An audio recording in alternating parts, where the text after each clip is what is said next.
Dan, we're live.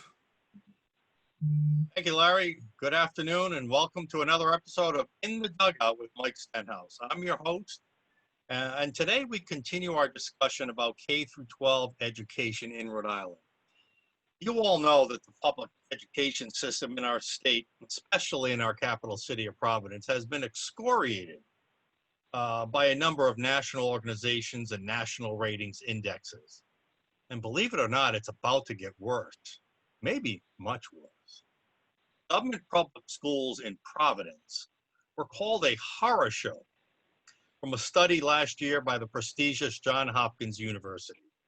And just last month, Rhode Island schools overall were ranked last in New England, while offering one of the poorest taxpayer values in the entire country. And by that we mean we spend incredibly high amounts on education in Rhode Island, but yet we achieve in bottom 50% levels of performance. Then came this past spring, the China virus pandemic, and our schools were shut down and education conditions got even worse. Our kids fell even further behind from where they should be. And about half the parents nationally said that online education just wasn't cutting it. Online learning, while a noble attempt to salvage a tough situation, just cannot deliver the same educational experience as in-person learning. And now teachers' unions are leading the call to keep our schools closed in our state. And they're putting themselves at odds with our governor and the Commissioner of Education, who believe it's in the best interest of students if they at least return to school and get some level of in-person schooling, as horrid or as substandard as it may be. In fact, one major teachers union, the American Federation of Teachers, has called for teacher strikes if teachers are not comfortable with returning to school. Students be damned. Union bosses don't care about our kids, students, the actual reason we create an educational system. They only care about preserving the status quo educational system, which greatly benefits them and their union members. And I'm not kidding when I say union leaders really don't give a damn about students. They said so themselves. In a report released just last week by our center, you might have seen it, I hope you saw it, we document how both major national teachers unions in America at their national conventions last year, each defeated proposals or amendments from the floor by actual educators, actual teachers who do care. They defeated amendments that each would have in one way or another said, let's place the education of students as our union's #1 priority. But no, the unions rejected that idea, this common sense call that education should be about students. Do you know what education is about according to the NEA and the AFT? They want to indoctrinate students with the far left social justice agenda. From everything, including unrestricted abortions and oppressive climate change regulations, they felt that advancing this far left agenda was far more important than math and reading. And these are teachers' unions who are supposed to be educating our kids. Really? Social justice agenda is far more important to teach our kids or indoctrinate our kids with than reading and math or the other basic STEM subjects? I wonder how many Black, Hispanic, or other families believe that teaching kids how to protest is going to better prepare them for life in the real world and increase their prospects for a prosperous adult life. Why are we not giving parents more choices about what kind of education their children will receive? The question we will discuss today is whether or not teachers' unions and whether or not the public school system have proven themselves to be so broken that they are even harmful to our children's futures. So joining me today is our guest, Dr. David Anderson, who agrees largely with us. He's the CEO of Sora Education Enterprises, and he just published a book about K through 12 schools entitled Sick Schools. David, welcome to In the Dugout. It's good to be in the dugout. I've got my baseball uniform on.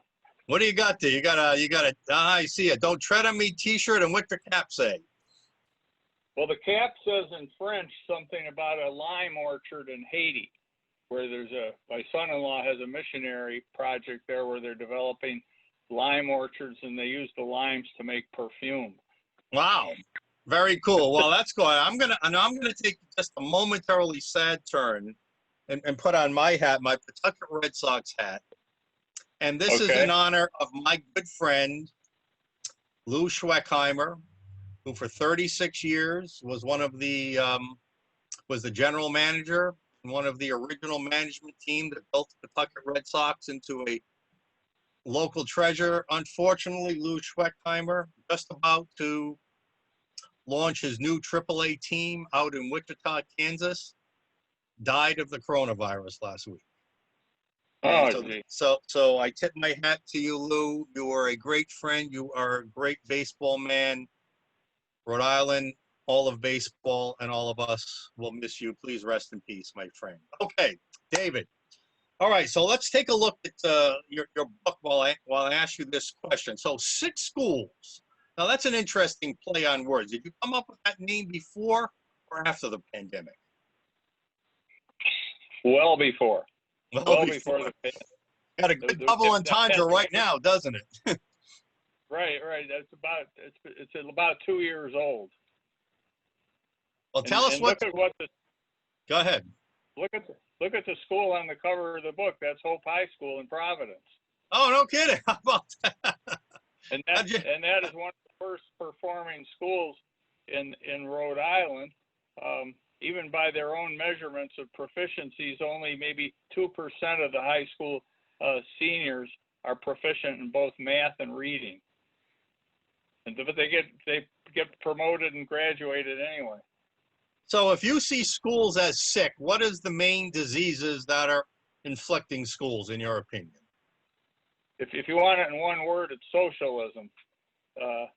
There's just so much rigid government control of schools and not enough freedom allowed for the owners of schools and freedom for parents to choose the kind of education their children will get.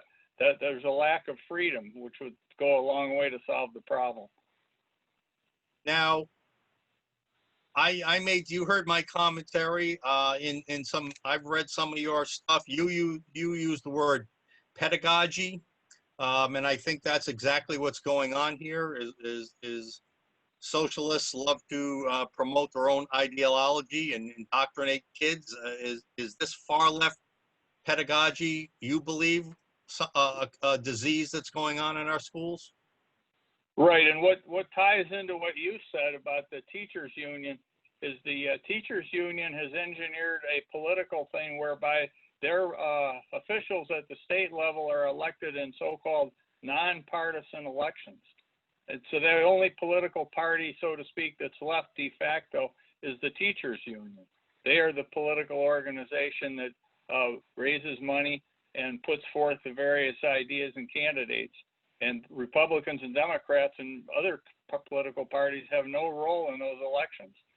So it reminds you of how the Soviet Union was organized. There's only one party allowed, the Communist Party. So in school elections, we have the National Education Association or the AFT, American Federation of Teachers. They play the role of the political party.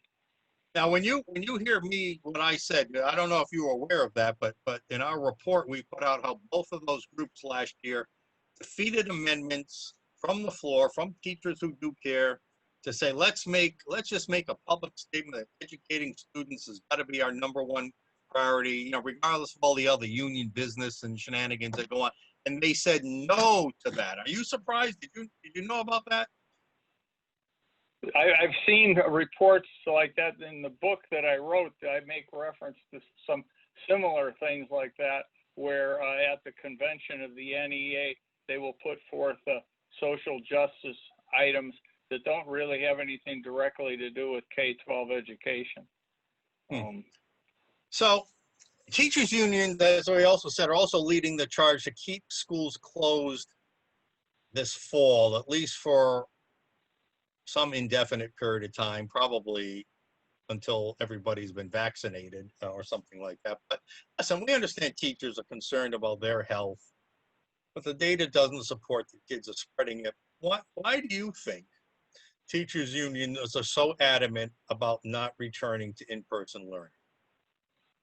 Well, I think they're adamant because they don't understand that there's a risk to them that voucher type mechanisms could be approved in an emergency situation to give parents an alternative to the locked up public schools.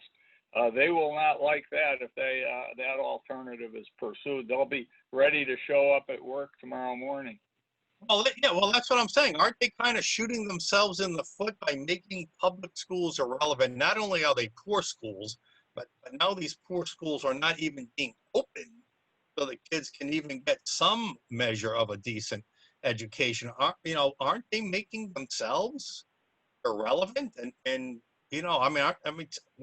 what I see is that they're shooting themselves in the foot with these demands.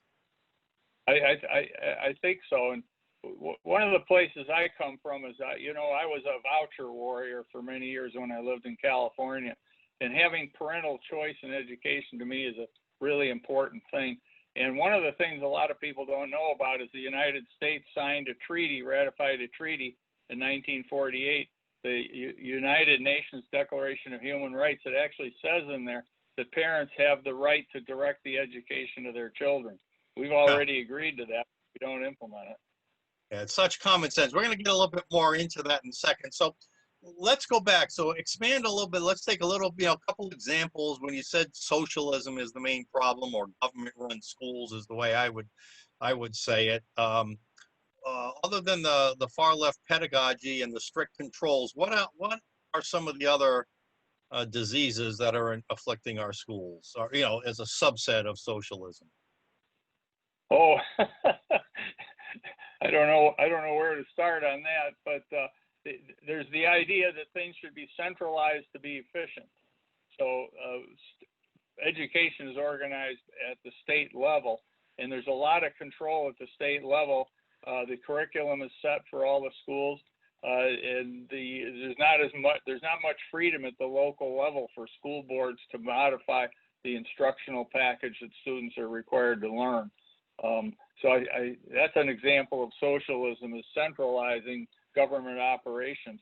And those operations are centralized often in those union negotiated collective bargaining agreements, right? That's right. And so the place that I'm coming from, and maybe this is the bottom line on this, is that in the book I talk about all different kinds of schools, and I talk about schools that are for profit. And the very best high school in the United States is a for-profit high school. All right, we're going to come back to that. I want to come back to that when we get to the solution part of our discussion, okay? So hold that thought. All right, let me give you two pieces of data, well, actually three, from our report. So we did a report on government union political spending in the last election cycle. In Rhode Island, 96% of the recipients of the National Education Association of Rhode Island were Democrats. And for the American Federation of Teachers, 95% of the recipients were Democrats. I think there was only one Republican in each case, and that was a former teacher who was a pro-union guy. Additionally, the national groups of just the NEA nationally gave out grants exceeding $100 million to far left advocacy groups. And the point here is, while they can do what they want, they're spending the money of their teachers, the dues that teachers pay. And I'm certain that 96% of teachers are not Democrats. I'm certain that 96% of teachers do not support far left, progressive, socialist advocacy, but yet that's how their money is being spent. So look at it through the teacher's point of view. Are unions adequately representing the views even of the teachers, never mind the students? Yeah. One of the interesting things that I talk about in the book is that is it even constitutional on a state level to have teachers unions doing collective bargaining? Explain that a Looks little like further. bluff. Yeah. Yeah. Well, my screen went totally dark here. Okay. But this was in the 1920s. Whether government employees should be able to form unions that do collective bargaining, and none other than Franklin Delano Roosevelt weighed in that giving him that power essentially violates the Constitution, and that it erects a new cameral body that has to be consulted when a government decision is being made. And so he was totally against government employee unions. Yeah, he was kind of a lefty in a lot of regards, but on that constitutional point, he was on the correct side. There shouldn't be government employee unions that are allowed to do collective bargaining. You can imagine employee associations that give their opinions and so forth. Well, you know, the U.S. Supreme Court, as you well know, in its landmark decision 2 years ago, the Janus decision, that basically said that if you're a teacher, police officer, or any other, a firefighter, or any other government worker, clerical or otherwise, you don't have to pay dues to your union anymore, and you can't face recrimination if you don't want to join or pay those dues. So, when we look at the collective bargaining restrictions on schooling, the centralized socialism that's involved here, when we look at this one-sided political spending, and we look at what you just said, if I could just translate, is that, as FDR said, government unions shouldn't be allowed because they actually work, and they have a conflict of interest. They work against the taxpayers, and the taxpayers are the ones that government should be working for, not against. So the grand slam question, you suggest this in your book, not only, as I claim, are teachers' unions proving themselves to be obsolete, but should teachers' unions be abolished, as you suggest? Yeah, I think so. I mean, that's the constitutional thing. You can have employee organizations, that's fine, but giving them cameral power, which is essentially what's happening here, making them another element of the government, is not in the state constitutions. And to that point, the Supreme Court in its Janus decision said that everything government unions do inherently is political. You can't say that we're non-political. They're there. Right. They live off of taxpayer funds and generosity. It's one of the reasons we have such high property taxes in our state and elsewhere. Everything a government union does is inherently political. And I think that's what you're calling. You've said the AFT and the NEA are de facto political parties. Right. Yep, that's what I say. And you also mentioned that government unions have helped create an educational monopoly, similar to the way communists and dictatorships have imposed monopolies. What do you mean by that? Well, when I was studying political science many decades ago, we were told that one of the aspects of communism was they had a monopoly and not allowing any other political parties to participate. The teachers union have that same monopoly in states that have nonpartisan elections for education officials in the state. So I forgot to turn my lights on here. All right, so let's get to what we can do about it. Like any good doctor, and you are a doctor, you're a PhD. In physics, something way too complex, not even in education, but in plasma physics or something like that. My goodness, what kind of brainiac are you? But anyway, after diagnosing the problem, you offer a few cures. So let's go to our next slide. And basically what you're saying, and like my hero, Milton Friedman, Milton Friedman's my hero here, right? He was an economist first. He later became a proponent of not just free market economics, but free market education. And you tend to agree with that, right? Yeah, and I worked with Milton Friedman in the voucher campaigns in California, and he also advised me when I tried to set up a franchising network of schools. So I benefited from his input a lot. So, restoring free market mechanisms and consumer choice, or in this case, parental choice, to the educational system, you know, is what you and I both believe is the solution. But the lack, you know, that centralized control, that socialism that you talked about, has led to broken instructional systems and the six schools that is the title of your book. So talk a little bit more how consumer choice or parental choice will improve education. Well, as this slide shows, is that in other areas where human nutrition, we rely on for-profit farmers, wholesalers, retailers. It's all done by commercial enterprises, and no one would want to have their food supplied by the post office or the Department of Motor Vehicles, for example. It's obvious when food is concerned that we should do that with for-profit organizations. And even in schools, if you look at the buildings and the books and all of the pencils that are in schools, all of those are made by for-profit industries. The only thing that's not done by a for-profit is the instructional side. In other words, the school operations are rarely done by a for-profit. They're almost always done by the government or sometimes by a nonprofit. You know, that's a brilliant analogy there, just comparing education to food. We get our food delivered entirely by a free market system.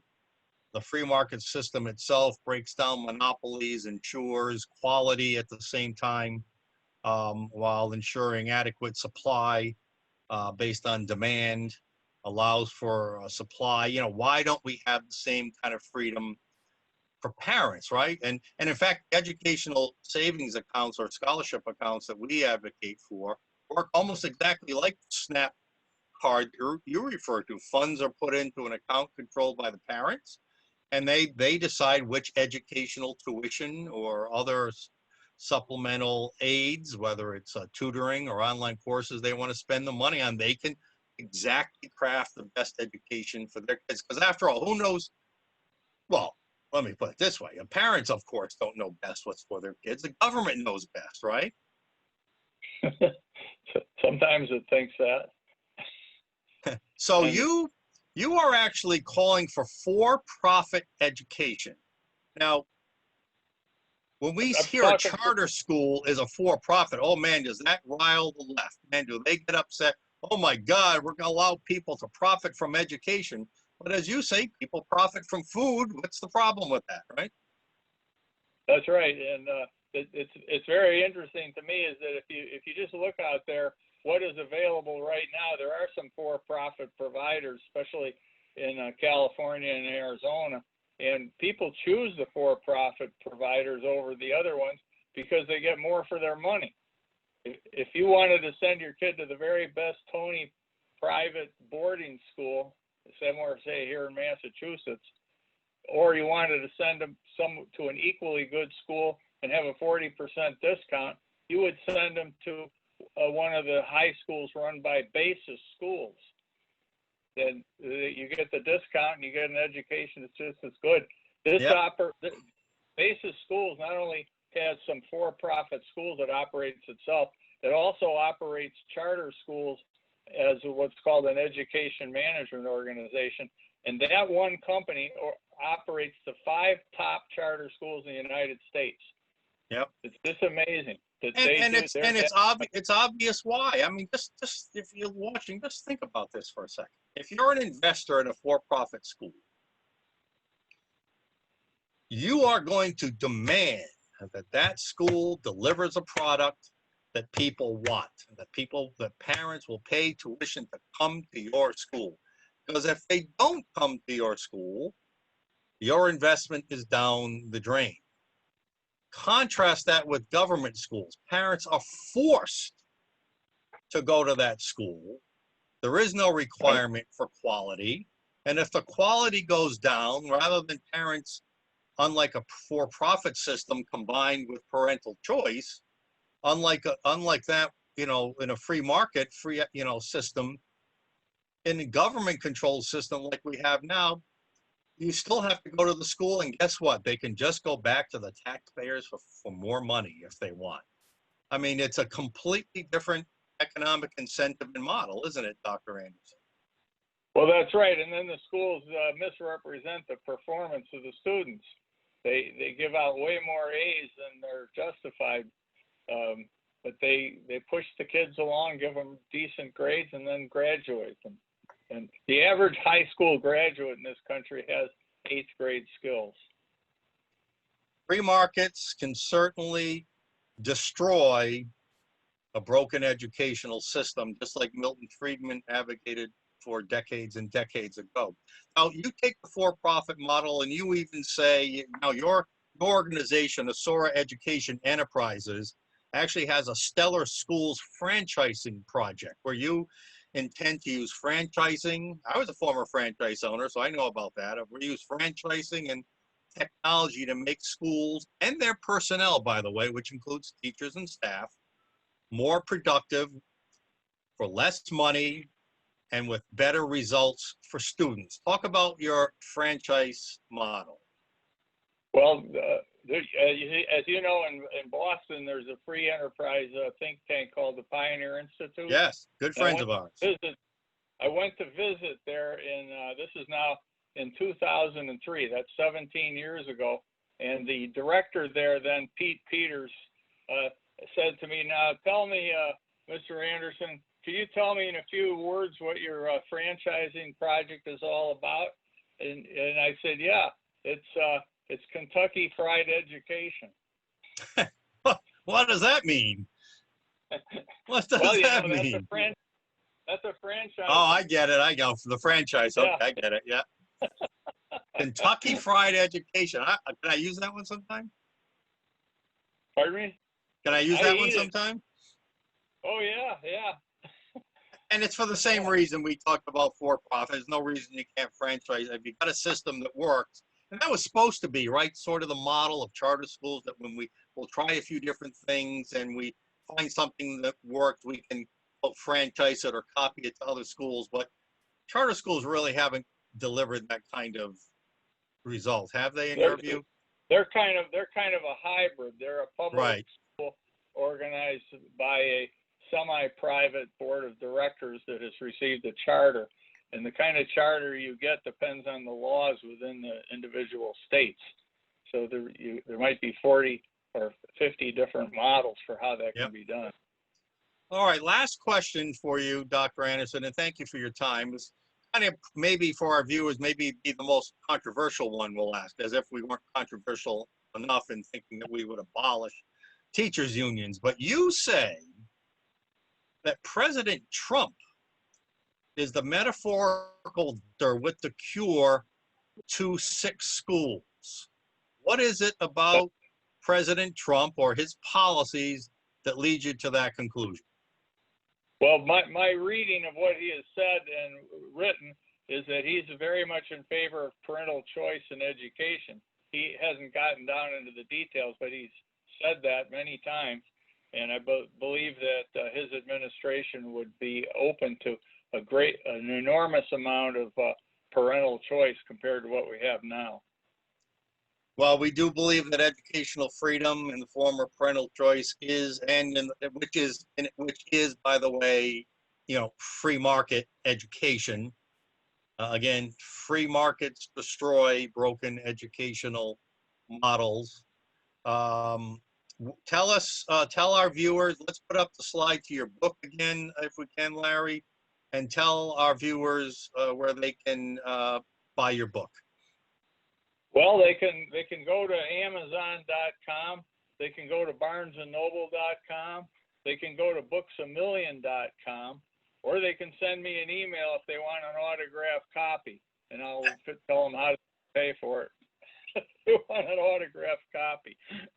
Well, listen, now that you're famous on our In the Dugout show, you might get a lot of takers for that autographed copy, because we've just made, what are we up to, like 25 million viewers an episode, Larry? No, just kidding. Anyway, but Dr. Anderson, listen, thank you for being with us. Thank you for helping to raise awareness about the broken government school public education model and how free market education can be the answer. Thank you for being with us, Dr. Andy.